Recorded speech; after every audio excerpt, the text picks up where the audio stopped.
Hey everyone, and welcome back to Paper Tale Stamping and Creating with Mickey. This evening we will be continuing our Storybook Moments Sweet Collection series with this adorable Springy pop-up bow card. It's extremely bouncy. I saw this over on Mixed Up Crafts, and Sam did a video of it a while ago, and I just thought that this would be the perfect addition to our Storybook collection because it's just adorable and it's fun. You can see that it looks like it's got a lot of layers, and it does, but overall it's a fairly simple card to put together once you get the measurements down and get everything cut out. There's just a lot of parts and pieces to it, but don't be intimidated. I promise it's not that complicated. So let's get started here. The colors we'll be using for this card, there's actually 4, and we're going to be using Lost Lagoon, Moody Mauve, Mossy Meadow, and then a little bit of pecan pie.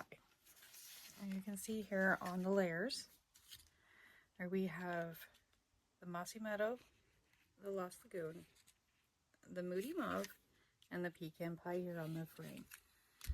Your paper sizes that you need are all posted here on the blog. You can print those off, and there's actually photos of them on how to do this because I am very much a visual person, so these kind of things are handy for me.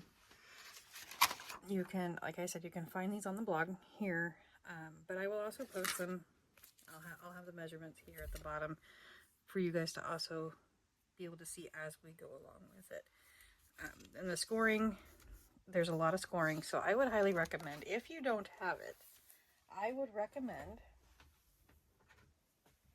using the Stampin' Up's scoreboard, because with the paper trimmer, I, for one, have a tendency to grab the wrong blade, which the cutting blade, and when you're in a project, cutting when you're supposed to be scoring is not fun, and it can be quite frustrating. So if you don't have a scoreboard and all you have is your paper trimmer, you can pop out your blade so you don't accidentally grab the wrong one, and then you can just set it aside, and when you're all done, just pop it back in like that. But I would really suggest having one of these in your stock of tools for stamping and scrapbooking, because it is a wonderful tool. I'll set that down so it doesn't fall down. Now I have already got a lot of the papers and parts and pieces already ready to go here, because like I said, there is a lot to it. But and the little squirrel here, he's actually from the Storybook Moments specialty paper. He's one of the die cuts, so we're actually not going to be doing a whole lot of stamping. We are going to use the Hello Friend out of the Storybook Friends stamp set, and we'll be using Lost Lagoon ink, and then we're going to use this frame die from the same bundle here. But that's really all the stamping we're going to do. So it's pretty, like I said, this card, once you get going with it, it is pretty simple.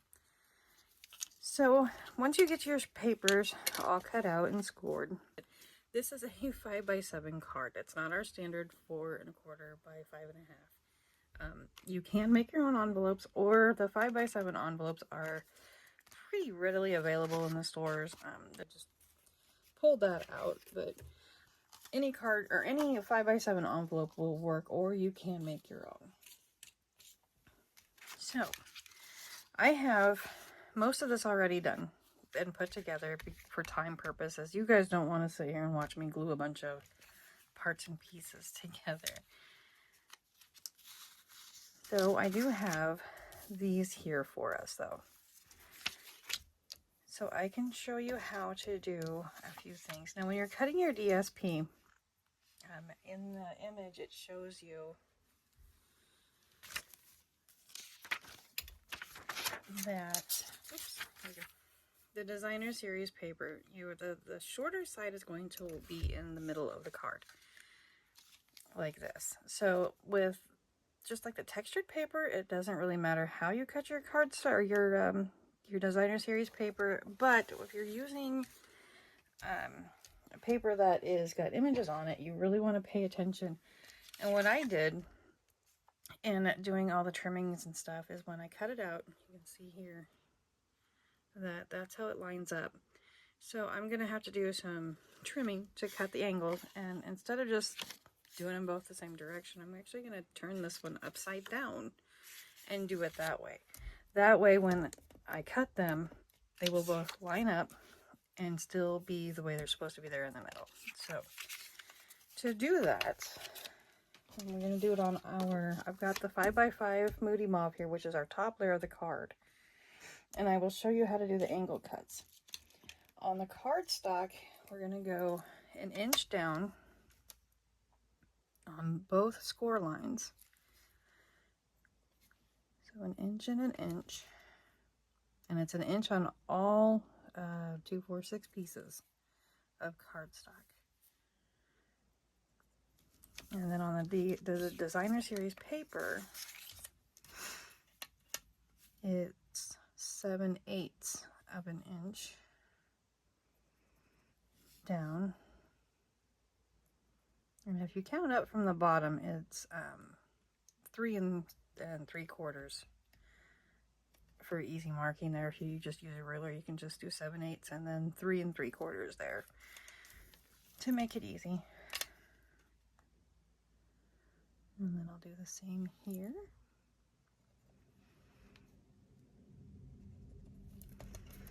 And then we're going to cut these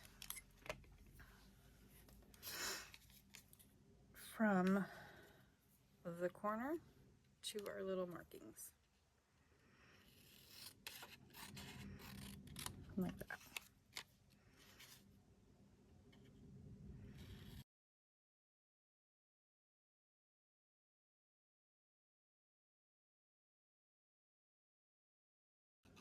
I did try to cut these using the paper cutter. It doesn't work so great. But you can see here now how my paper still lines up as it's supposed to be. So when I put it on my card, it's going to make more cohesive sense.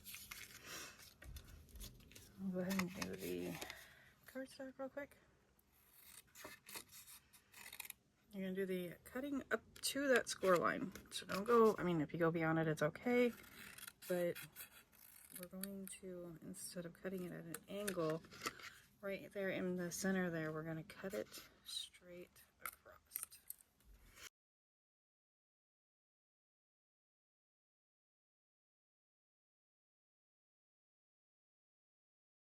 Have it. We will fold these. You don't have to fold them right away, but I like to so I can see the lines better when I'm lining up my DSP. It kind of reminds me of a butterfly. So then we'll put the DSP and line it up just like this. And we are going to do that with our liquid glue or whatever adhesive you prefer. I just like my liquid glue.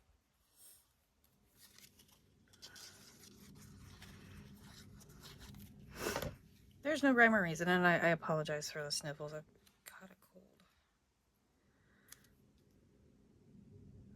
Our lovely weather here can't make up its mind if it wants to be hot or cold. But it really needs to decide which way we're going.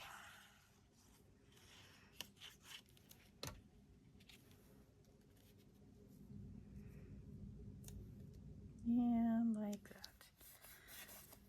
And you can see I have a little bit of pencil mark there. You can just go in and erase that out if you need to. It's not going to harm the paper any. I also have a little bit of glue here on the outside, and I have this rubber eraser.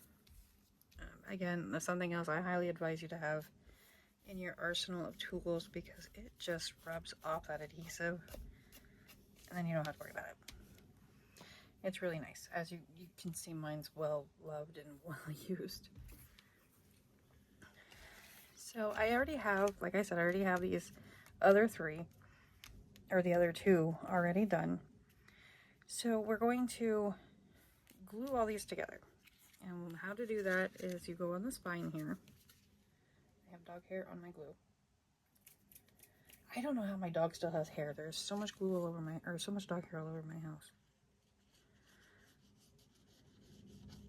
There we go. So you put your glue on the end there, and then we're just gonna line that up right in the center. And you're gonna do this with all 3 colors, and you're gonna want 2 different stacks.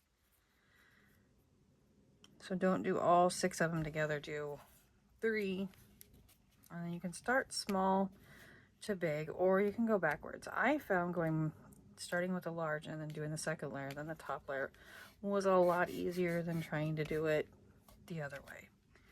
But you can do it however is easiest and best for you. So then we have all 3 layers together, and then we have another set of layers right here.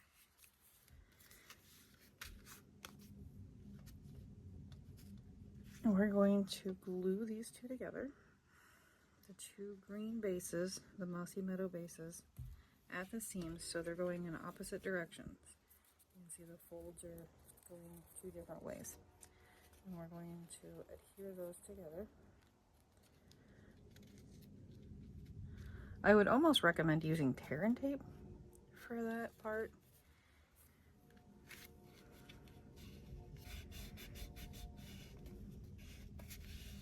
Because sometimes it doesn't like to stick together. But we're going to set that aside with a block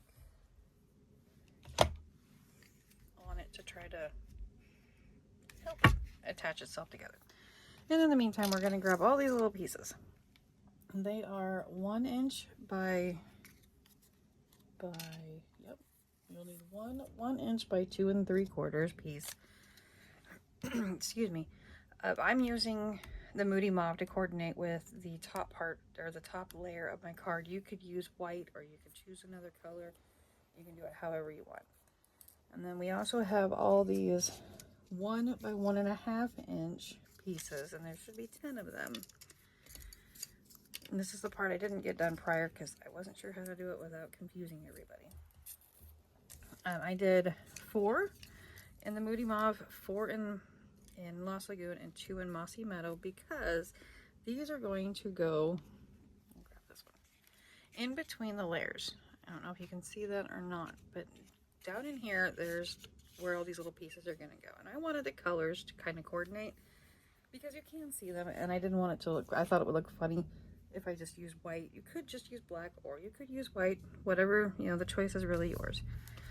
For the 2 3/4 inch piece, we're just going to fold that, whoops, or not at all. We're just going to kind of fold that around all mountain, just like that, because that's going to be our center pop-up piece. Now for these little pieces, we're going to want to do it so they look like an M. So you're going to go mountain, valley, and then mountain. In my instructions, I said just make it look like an M, because I wasn't sure how to describe that at all, because to me that just looks like an M, and it makes sense that way. So hopefully the instructions aren't too terribly confusing. I really had a hard time writing those up. That's why I wanted to make sure I did a video for you guys. I don't know why, I just struggled with putting words to paper on instructions on how to do this. Okay, so we're going to set those aside for a second. And we're going to actually fast forward because I completely forgot a step. Your 2 white pieces for this will be for the back of the card.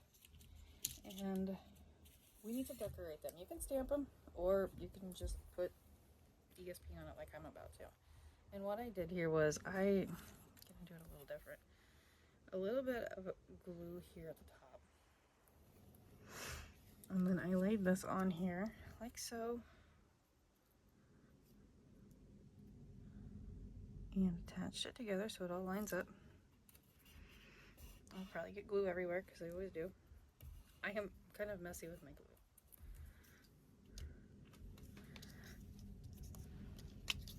So once that's attached, we're going to snip it off.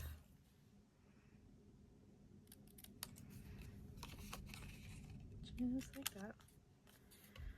As close as you can to the edge. I know it's a little off there, but that's okay. And then we're going to do the same thing over on the second piece.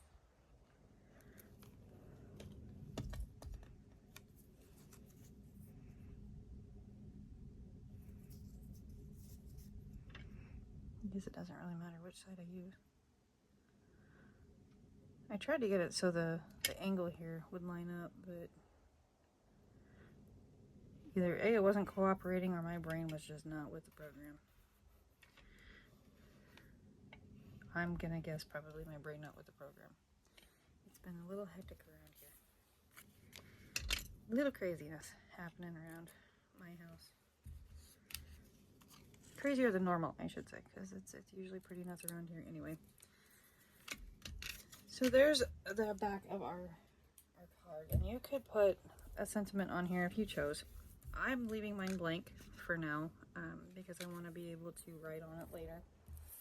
I'm just going to attach these just like I did the DSP.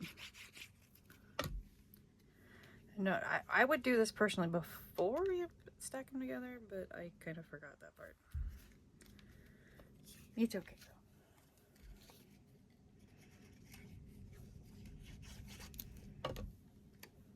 And just like that. Now, we do have our Stampin' Up Angel policy, meaning that you need to give credit to Stampin' Up if you give out your cards, or, you know, like I sell mine, so I have to give Stampin' Up credit. Plus, I want to watermark it with my own personal. So I do it here. I did it here on the second layer on the back because you can't really stamp it right there like you normally would on the back of the card because it doesn't really have one. So I chose to do mine here. So when it's closed, you can really only see my name and then the Stampin' Up, which is the important part. So I would recommend, if you do mark your cards at all, I would advise doing that now before we move on to putting the little pieces in. And again, I would just recommend doing it on the second or third layer on the back side, so that way it's still visible. That is off center. Oh well. These are all supposed to line up. That I don't know if you can see it or not there, that does not line up at all when it's actually supposed to be a pretty smooth lineup, but I didn't catch it, so it's too late now. It's okay. Now for these little pieces, we're going to attach them inside here. So this is going to be the part that makes it all bounce. So we're going to glue both sides. There is no easy way to do this. If there is, I haven't figured it out yet. But we're going to want to make sure the M, the top part there, faces out. You want it so it's this way with the card. It just, when you see it on the inside, it just makes it look smoother, looks more clean. And we're going to put it, I'm going to say about, what is that, an inch? Yeah, about an inch from the center. We're going to go down just like that. And we're going to do that with all 10 of these.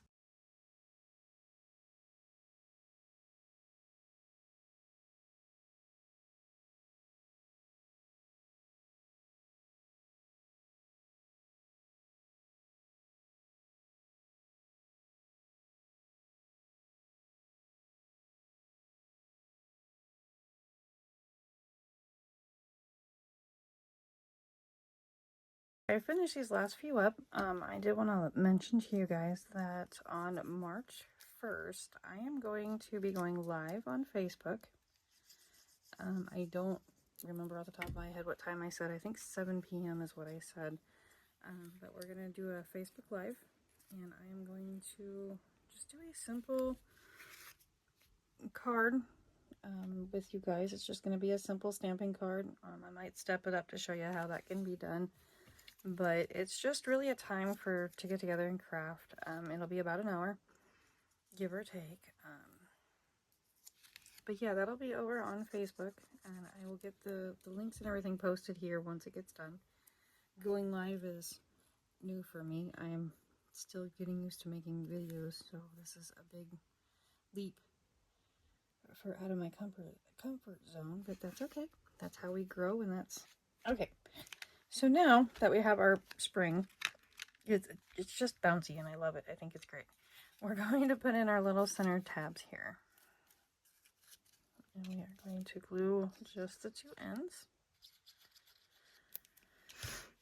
And what I found when I did this part was if you line it up so the centers all align, you know, your scoring mark lines up with your inside piece there. So it will lay like that. And then you know you've kind of got it where it needs to be. And you just want to glue that down.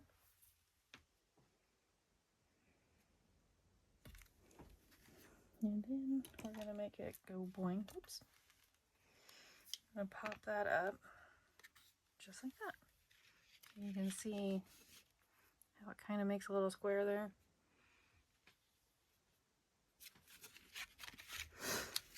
All right, so we're going to let that dry, do what it does, settle and all that. And we're going to grab our, basic white. And I forgot the pecan pie. Let me grab a piece real quick. Here we go. We're going to need one of them too. We're going to use, like I said, this frame, or you could really use any frame you want. I just thought this one was really cute because I could hang the squirrel from the little filigree here. We're going to cut those out with our embossing folder. And for the white piece, we just want the center piece. And I'll show you guys how I put all that together here in a minute. Let's get this cut out real quick with our dies. And I'm going to use the mini machine today, only because I don't feel like dragging out the big one. Normally I use my bigger one because me and this one like to argue a lot, but it'll be okay today.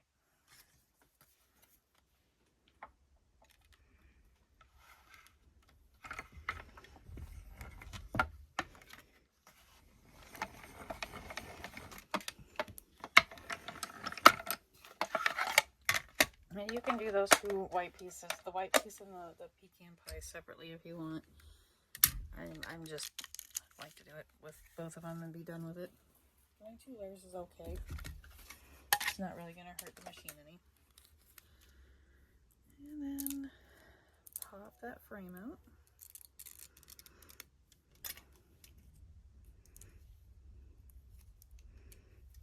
And you can use your take your pick here to get all those little bits and pieces out. There's also a brush tip in the crafters tip for these. I just don't want to pull mine out right now. It's back there in the bucket and I don't want to grab it. So we're going to need that piece. You can go over here in the scrap bucket and our frame. Okay, now before we stamp our sentiment, we're going to grab our Lost Lagoon and a blending brush, because we are going to lightly, ever so lightly, add a little blue on the background here. It doesn't have to be perfect, and it doesn't even have to cover it completely. Just a light little touch to it. Just like that. So I didn't really do a whole lot, but just enough to give it a little bit of color. And then we're going to grab our stamp, the Hello Friend. And we are going to stamp him right down here at the bottom. Like so. Hopefully straight. We're going to shoot for straight. There we go. I did it. Yay. I've been having issues with that today. Well, actually a whole week. Now to get this to stay, is if you put this in here and it's just going to immediately fall down.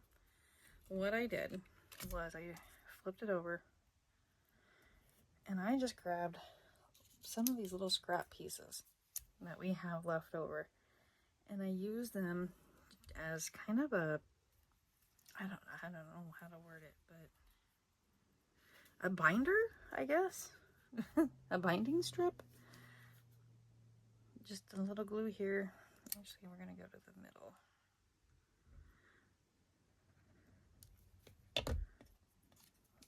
I just kind of slapped it on there. No rhyme or reason. Just enough to, oh, hey, he goes clear across. Just enough to add a little bit of bracing to keep it all together. Otherwise, it just kind of flops in the wind, and that centerpiece won't attach down unless you do that. Otherwise, you end up with this effect.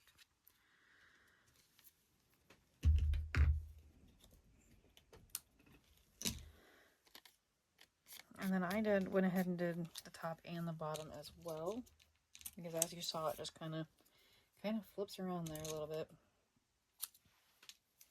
This is also a really good way to use up your scrap pieces too.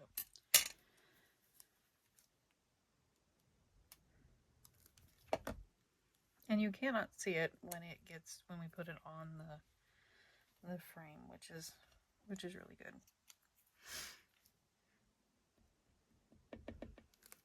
Just a little bit there.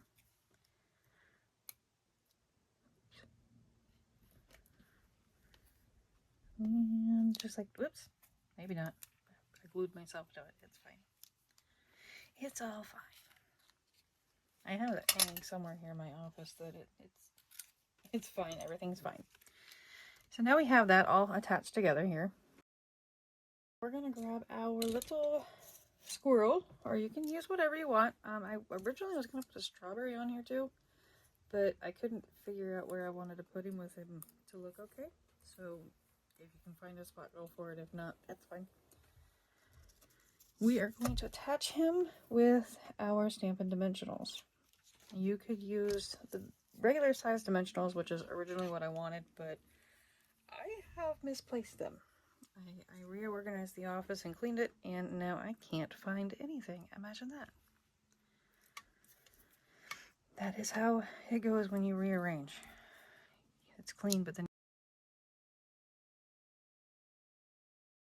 Okay. That was a lot. Now, to get him to look like he's swinging out of the tree, I'm going to go ahead and stick that little branch just like that. And then I can, whoops, attach him to the frame. There, now it looks like he's swinging out of the picture frame, which is really cute. And then we're going to add a little bit of these, I believe they're antique pearls? Yeah, antique pearls. They come in this sweet collection as well. It comes with pink ribbon. I think it's petal pink ribbon that comes in this week, but I'm a dork and forgot to order it, so we didn't get any of that. But we have the pearls, so. And I'm just going to do a big one in the middle, and then two small ones on each side of it, just to add a little sparkle to the card. And just like that. And then we're going to attach him right here to the center.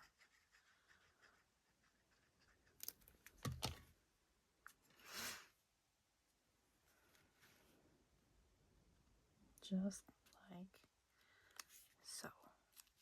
Whoops. Or not, because I can't hold on to anything. Oh my goodness. There we go. Now we got it. And we're going to kind of just press down a minute to make the glue stick. And once he's done there, we should be able to pop him back up, just like this. So now he just kind of pops out there. Now you can fold him down and then pop him up. And you can even stand this up like this, as you know, when you give it away, whoever you give it to can stand it just like that. Now let's do our envelope real quick, because we don't like naked envelopes. And for this, all I did was I added some adhesive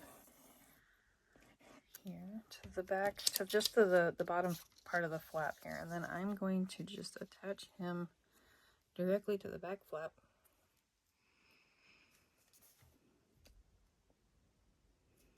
Just like that.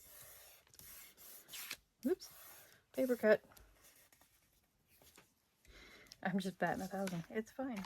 It's fine. It's all fine. And then trim those off.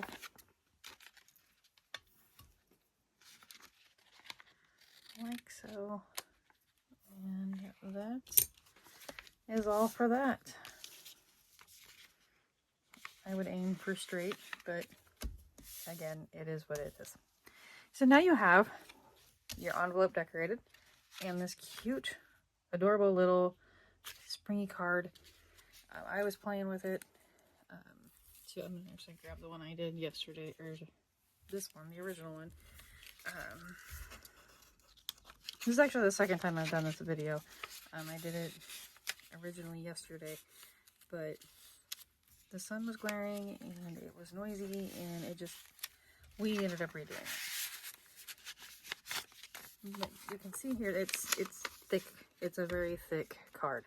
So I would recommend either using a bubble envelope, or you're going to have a lot of shipping. I mean, you're going to have to add more than one postage stamp to this. But when whoever receives it gets it, they're going to pull this out. And this is where I absolutely was having fun with it. It just bounces right out in there. It's just going to literally spring at them. It's like a little Jack in the Box kind of situation here. It's adorable. So, but the instructions and everything are on, they're downloadable on PDF. If you have any issues with downloading all that, just let me know, and I will try to fix it. Technology is not my friend, but we'll do what we can for you. So if you have any questions or comments or anything. Now, speaking of questions and comments, the PDF file that I downloaded, I just redid the template for how I do the tutorials. The feedback would be greatly appreciated. It's a new program, not used to it. My daughter tried to walk me through it via phone, but technology is not a good thing for me. So, but yeah, if you guys want to just let me know how you think about it, or if anything needs to be changed, or it just doesn't feel right, give me a shout. I absolutely would appreciate the review of the PDF file. So that's all I have for you guys. I hope you've been inspired just a little bit with our storybook collection. Join me again on Saturday evening. I will have another cute little card to go along with our Storybook Moments Sweet Collection series. Until then, happy stamping!